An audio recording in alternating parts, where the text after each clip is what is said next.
took off from Colorado Springs, and as we took off, I used to be a flight attendant, so I'm very tuned into what's supposed to be happening.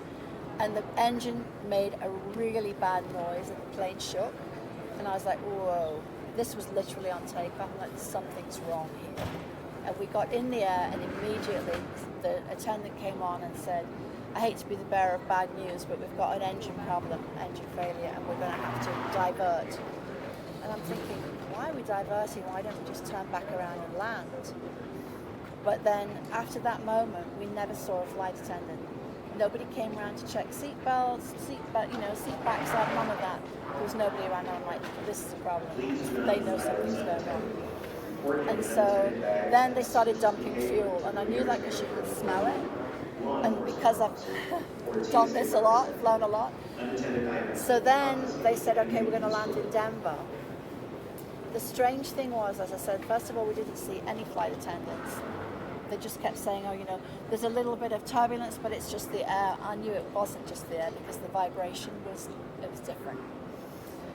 Normally, in a situation like that, the fire engines would meet the plane on the runway, or they'd be lining up waiting for the plane to land. There was nothing. And it was a bad landing, and again, the engine made a terrible sound, and I'm like, we're in trouble. We got to the gate, and I thought, maybe I'm overreacting, maybe it's okay. And as we landed, then people were screaming in the back. I was at the front, so I was lucky. But everyone was screaming, there's a fire, there's a fire. And I This was when you got to the gate? Yeah. Literally at the gate, and I was screaming, get the doors open, because I used to be a flight attendant. They won't open the doors, and everyone, people start to panic, and so you worry about that whole stampede thing.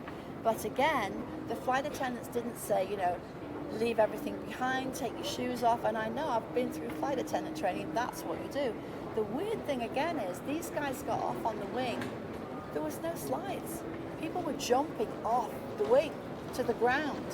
I mean, the ambulances had to take a lot of people away because they jumped off the wing. There were no slides. They couldn't open the other wing because that's where the fire was. There, right? The slides did deploy in the back. I was lucky because I was right up front, so I literally came off the jetway. But the smell was so acrid, and then, you could see the flames and the black smoke. And then the fire engines came. What's going through your mind when you see that the plane is on fire? Well, you can only imagine. I really, and it's ironic because I just had a near-death experience with a car crash a few months ago, and I thought, this is it. It was really bad. But we're here, we live to tell the story. The lucky thing for a few of us, we've all just been at a conference, a spa conference of all things. We're usually very zen people. But there's like 10, 12 of us, and we're all like hugging each other and, trying to keep each other calm. We took off and it was fine. It was just like you could hear one engine was really loud. And it was about 15 to 20 minutes into the flight that they said that we were being diverted to Denver because of some rattling in the engine. And so we diverted to Denver, and we landed and it was fine. Everything was fine. But then the minute we landed, it was like smoke started filling the cabin, and people started kind of screaming and pushing and jumping up and yelling. And there were people saying, don't push, and I was more towards the front of the plane. And so I got my purse, and there were some young girls beside me. And I was just like, don't worry about your bags. You don't need your bag. Let's just get off the plane.